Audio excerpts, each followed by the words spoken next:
Well, hello everybody and welcome to this week's reflection as we approach ever closer to the Christmas season of 2020, which I'm sure that we will not forget in a hurry because of all that has transpired over the year. Hope your preparations are going well and that you find some space in your heart to actually enjoy the season ahead. I'm just conscious that there are many people around the world, maybe our country, who are less fortunate than ourselves this Christmas season. They're really the people that God comes to speak to this Christmas season.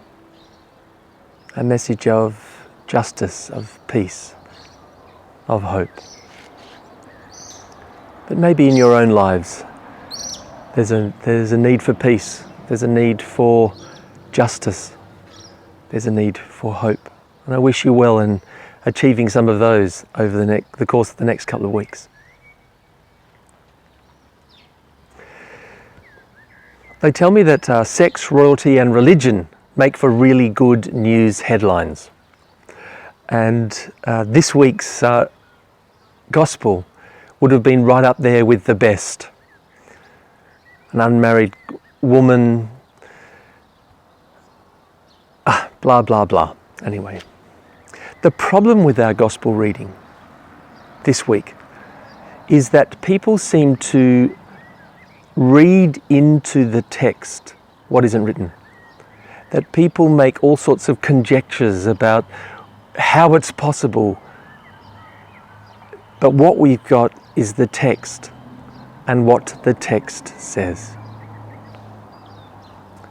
And despite the bewilderment, the wonder, the mystery of all our gospel message, all the elements of our gospel passage this week, one truth remains. And when God, the creator of the heavens and the earth, all that is seen and unseen, takes initiative, it's always for love. It's a love that is a saving love, a rescuing love, a comforting love. It's a love that brings healing and a return to wholeness. The consequence for you and me of this gospel truth is when that God is at work through grace within the human being, such as a humble, insignificant village girl like Mary. It testifies to the fact that God's power from outside,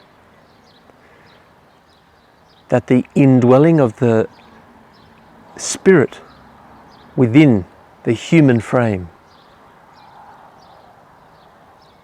turns the unthinkable into reality. In one sense, this is the mystery of Christmas. This is the hope that we can hold on to as human beings in our world, no matter what our circumstances. That with God's Spirit, our willingness to say yes, or at least be honest with God,